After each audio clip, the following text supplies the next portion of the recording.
پھر بارش برسا کے زمین سے سبزیاں پھل پھول اگا دیے. ما کان لکم ان تنبتوا شجرہا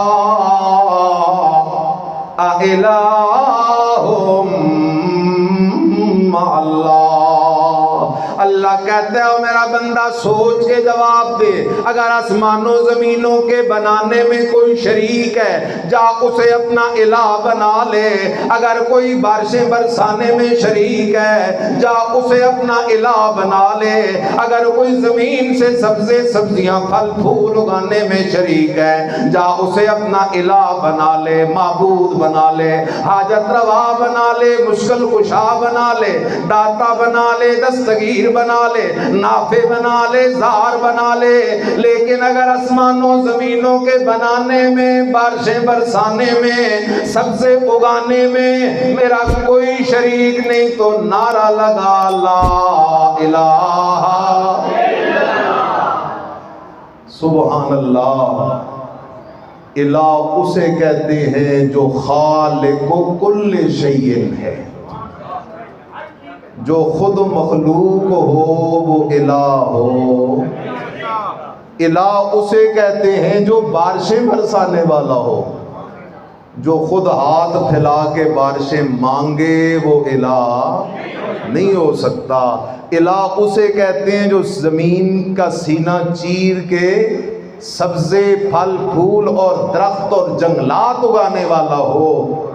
اللہ کہتا ہے ما کان لکم ان تنبتوا شجرہا.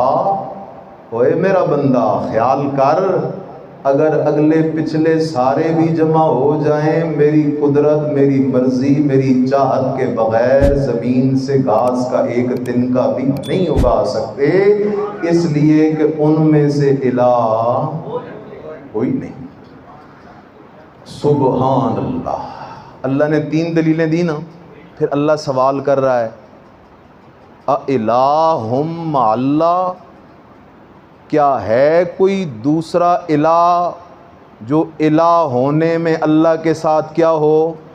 شریک ہو؟ سارے جواب دو لا الہ الا اللہ. اِلٰہٌ مع اللہ لا الہ الا اللہ بل ہم قوم یعدلون. اللہ کہتا ہے ایک طرف میں اللہ ہوں جو خالق کل شیء ہوں، مالک کل شیء ہوں. سبحان اللہ. کتنے لفظ میں نے بولے؟ 2. بولو کتنے جی؟ خالق کل، مالک کل.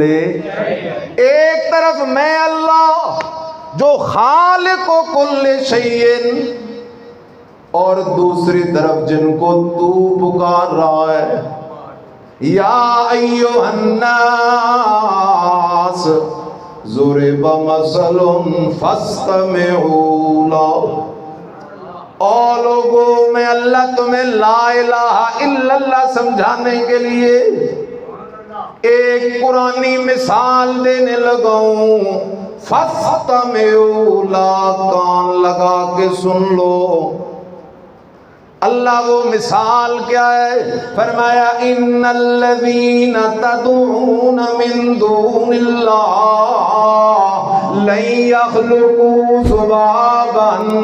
میرے علاوہ جن جن ہستیوں کو تم پکارتے ہو لن یخلقوا ذبابا، وہ ایک حقیر مکھی بھی پیدا. ایک طرف وہ اللہ جو خالق السماوات والارض ہے، دوسری طرف وہ ہے لن یخلقوا ذبابا. ایک طرف وہ اللہ جو خالق الانبیاء ہے، خالق الاولیاء ہے، خالق الجن ہے، خالق الانس ہے، خالق الملائکہ ہے. دوسری طرف وہ ہے لن یخلقوا ذبابا، جو ایک مکھی بھی نہیں پیدا کر سکتے، لیکن